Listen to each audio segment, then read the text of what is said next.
안녕하세요. 빠르고 명료한 독서. 오늘은 독서 1강입니다. 오늘은 독서의 실력 향상 요소, 다시 말하면 독서를 어떻게 공부해야 되는지를 알려주도록 하겠습니다. 자, 결론부터 얘기하면 독서를 잘하는 사람은 그냥 이걸 많이 연습한 사람입니다. 첫 번째로는 논리적 요약을 연습해야 되고, 두 번째는 5가지 필수 행동을 해야 됩니다. 그리고 논리적 요약을 어떻게 하는 건지, 5가지 필수 행동이 뭔지는 당연히 내가 알려줄 거고, 그리고 계속 이것만 반복합니다. 언제까지? 수능 전날까지. 뭐 가지고? 기출문제 가지고. 수능, 모의고사, 기출문제, 수능 특강, 수능 완성 등등 지문을 가지고 지문을 분석하는데 어떻게 분석하는 거냐면 논리적으로 요약하시고 5가지 필수 행동을 매일매일 반복 훈련하는 겁니다. 좀 더 구체적으로 어떻게 하는 거냐면, 독서를 잘 하게 된다. 독서를 잘 하는 사람은 이거 6가지를 잘하는, 독서를 못하는 사람은 이거 6가지를 못하는 사람입니다. 첫 번째로는 논리적 요약을 할 수 있어야 됩니다. 내가 먼저 알려줄 거고, 그 다음 어휘가 풍부해져야 됩니다. 어휘를 많이 알려면 어떻게 해야 될까 내가 알려줄 거고, 읽기 스킬이 많이 생겨야 되는데 어떤 스킬이 유용한지도 내가 알려줄 거고, 문제 푸는 방법을 알아야 하고, 배경 지식이 많이 쌓여야 하고, 그래프와 표를 잘 읽게 될 수 있어야. 독서를 잘하는 사람은 그냥 이거 6개를 많이 연습한 사람, 이거 6개를 잘하는 사람, 독서를 못하는 사람은 이거 6개를 못하는 사람. 끝. 그 다음 봅시다. 논리적 요약이라는 건 그래서 어떻게 하는 거냐면, 자, 이건 내가 좀 이따가 실제 지문을 가지고 좀 더 보여줄 건데, 일단은 요지 파악을 할 수 있어야 됩니다. 이라는 건 뭐냐면, 지금 저 사람이 무슨 말을 하는 건지, 이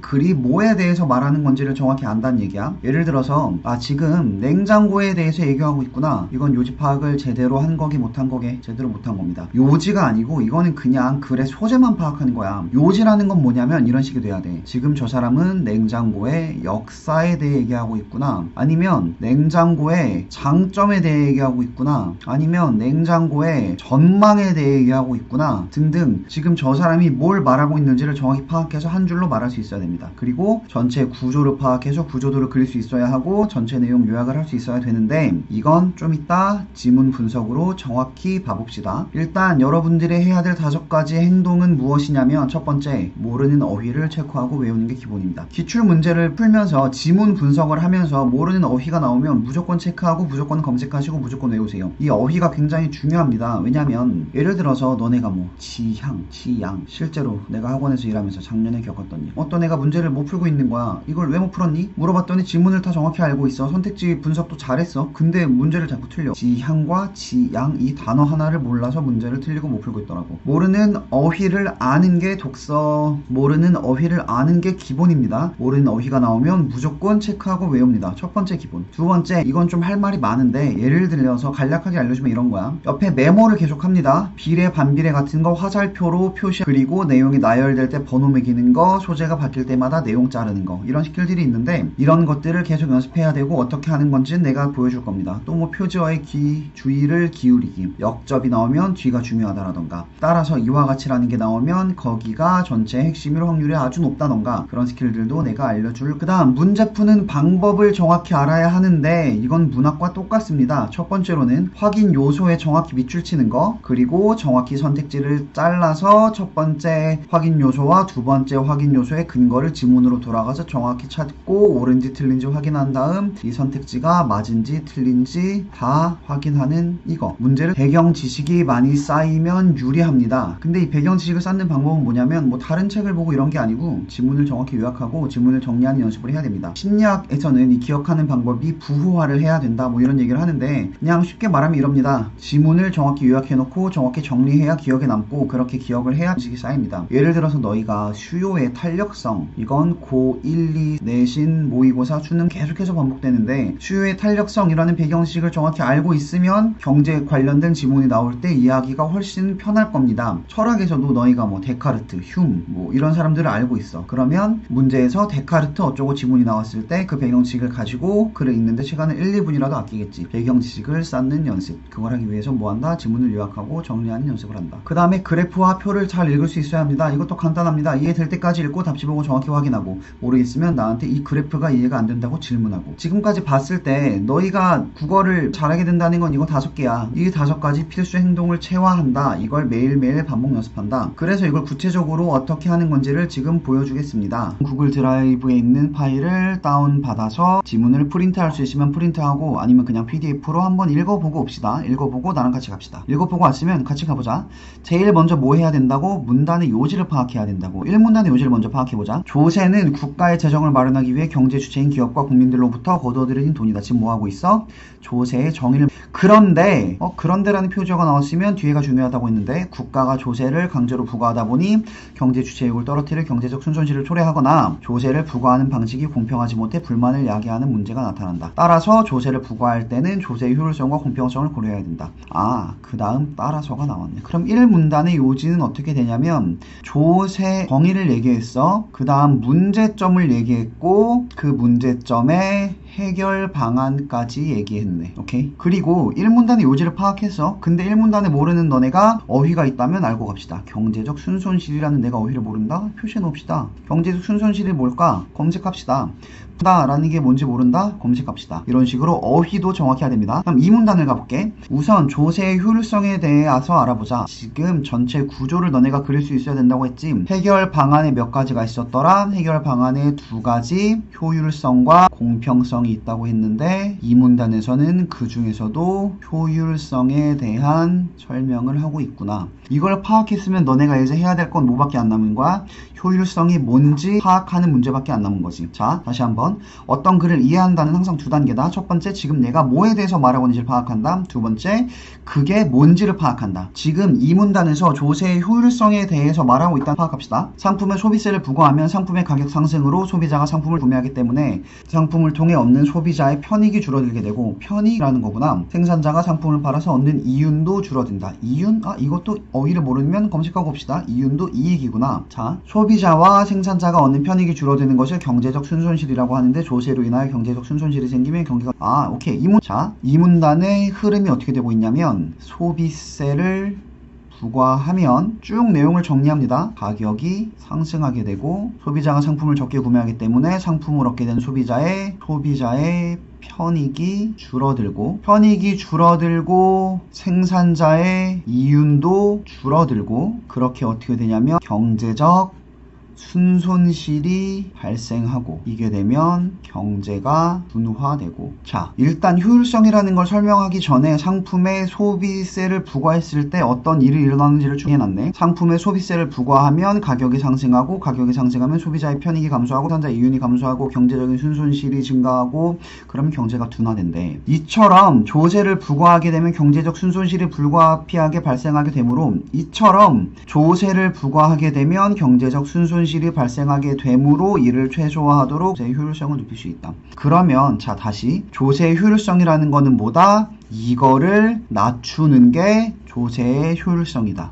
이 문단 정리 끝. 자, 조세의 효율성이라는 거 이걸 내는 과정이다 라고 정리했으면 이 문단을 정확히 이해하게 되는 거겠네. 그 다음 3문단을 봅시다. 3문단은 그 다음 조세의 공평성에 대해서 말하고 있지. 조세의 효율성과 공평성이 있었는데 지금은 그 중에 공평성에 대해서 설명을 하고 있어. 조세의 공평성은 조세 부과의 형평성을 실현하는 것으로 조세의 공평성을 줄일 수 있다. 공평성이 올라간다는 건 형평성이 실현되는 거고 공평성이 조세 저항이 줄어든다. 그 다음 공평성을 확보하기 위한 기준으로는 편익 원칙과 능력 원칙이 있대. 지금 공평성이 또 2가지로 나뉘어. 편익이랑 능력으로 나뉘어. 그래서 하나씩 설명하고 있어. 편익 원칙은 조세를 통해 제공되는 도로나 가로 등과 같은 공공재를 소비함으로써 얻는 편익이 클수록 더 많은 세금을 부담해야 된다. 편익 원칙은 뭐래? 공공재를 사용할수록 세금을 많이 내는 거래. 이거의 문제는 뭐냐면 이는 공공재를 사용하는 만큼 세금을 내는 것이므로 납세자의 저항이 크지 않지만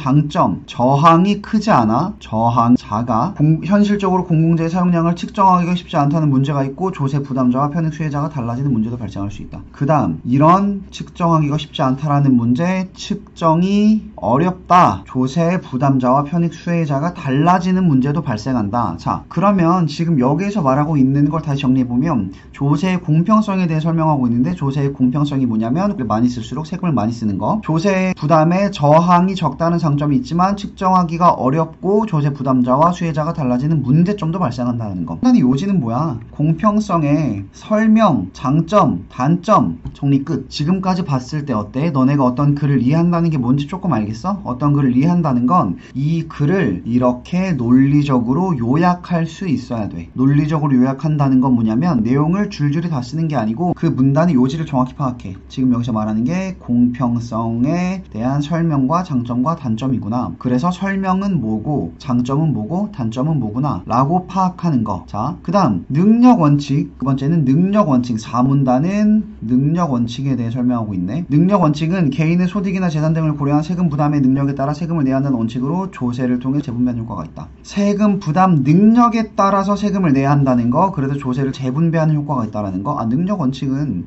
능력에 따라서 하는 거, 그 다음에 재분배하는 효과가 있대. 그 다음 능력 원칙은 수직적 공평과 수평적, 여기서 또 어떻게 되고 있어? 직과 평으로 나뉘고 있지. 수직적 공평은 소득이 높거나 재산이 많을수록 세금을 많이 부담해야 된다. 수직적 공평이라는 개념을 설명하고 있구나. 이건 뭐냐면 소득이 재산이 많으면 더 많이 내는 거래. 이를 실현하기 위해 특정 세금을 내야 하는 모든 납세자에 같은 세율을 적용하는 비례세나 올라감에 따라 점점 높은 세율을 적용한 누진세를 시행하기도 한대.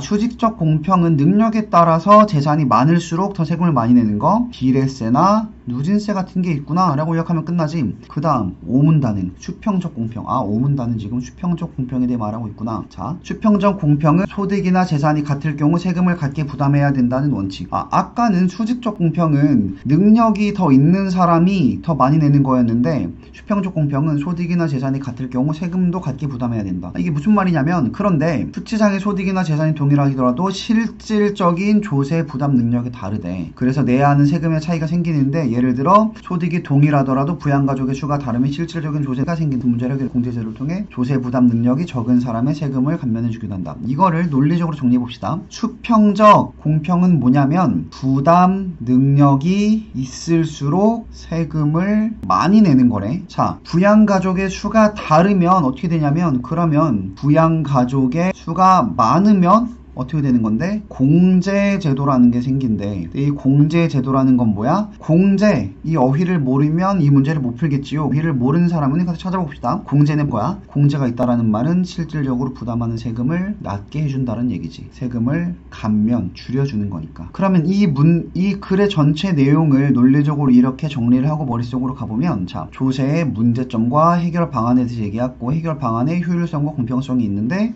그 중에서도 효율성에 대한 문제, 효율성이 무엇인지, 그 다음 공평성, 공평성의 편익 원칙과 능력 원칙이 있는데 편익 원칙이 무엇인지, 그 다음 능력 원칙이 무엇인지를 쭉 정리를 했네. 이런 식으로 전체 내용을 논리적으로 요약하고 정리해서 이해할 수 있어야 돼. 그 다음 문제를 어떻게 푸냐면, 윗글에 대한 설명으로 가장 적절한 것. 이 문제가 어떤 거냐면 글의 전개 방식을 물어보는 문제입니다. 이 글에서 지금 상반된 두 입장을 비교 분석한 뒤에 이를 절충하고 있어. 입장 분석했나? 여기에서 조세에 대해서 두 가지 입장을 냈었나? 이런 것들이 아니었지. 그리고 비교 분석한 뒤에 그 두 개 절충한 것도 나오지 않았고, 대상을 기준에 따라 구분한 뒤 그 특성을 설명하고 있나? 대상을 기준에 따라서 구분한 뒤 조세라는 걸 기준에 따라서 했더라.